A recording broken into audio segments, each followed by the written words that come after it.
بسم اللہ الرحمن الرحیم۔ آج کا روحانی وظیفہ ان تمام بہن بھائیوں کے لیے جو رزق میں کشادگی چاہتے ہیں، برکت کے طالب ہیں اور چاہتے ہیں کہ ان کے گھر میں نعمتوں کی فراوانی ہو جائے۔ اللہ تعالیٰ قرآن مجید میں فرماتے ہیں وَمَن يَتَّقِ اللَّهَ يَجْعَل لَّهُ مَخْرَجًا وَيَرْزُقْهُ مِنْ حَيْثُ لَا يَحْتَسِبُ۔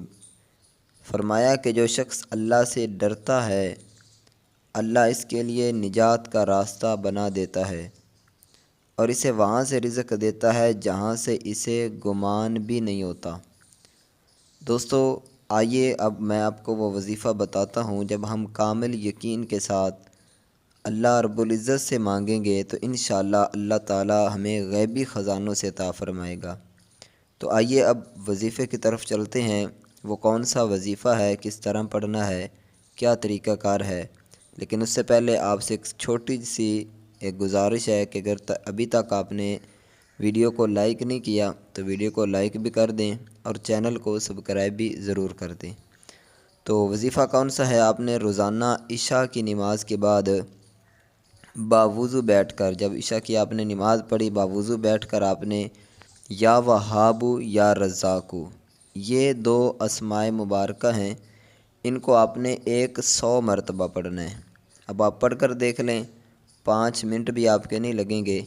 یا وہابو یا رزاقو 100 مرتبہ ان دونوں اسماء مبارکہ کو آپ نے پڑھنا ہے، اور اول آخر 11 مرتبہ آپ نے درود شریف بھی پڑھنا ہے۔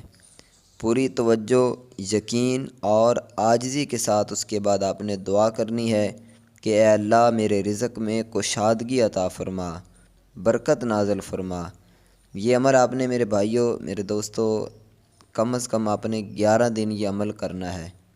انشاءاللہ واضح فرق آپ کو محسوس ہوگا، آپ خود دیکھو گے کہ یار میری زندگی میں چینجنگ آ رہی ہے، میرے رزق میں جو ہے وہ برکت ہو رہی ہے۔ اور انشاءاللہ جب آپ پڑھتے رہیں گے تو اللہ کے فضل سے آپ کو اس کے بہت زیادہ فوائد حاصل ہوں گے۔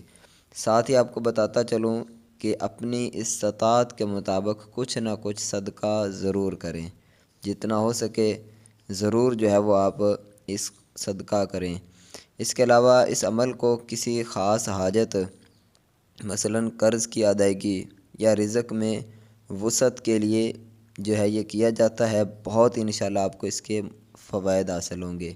اللہ تعالی ہم سب کا حامی و ناصر ہو، اور اللہ تعالی جتنے بھی ہمارے سبسکرائبر ہیں جنہوں نے ہمارے چینل پر ویڈیو دیکھتے ہیں، اللہ تعالی سب کی دعاؤں کو قبول فرمائے۔ اپنا خیال رکھیے گا۔ السلام علیکم ورحمۃ اللہ۔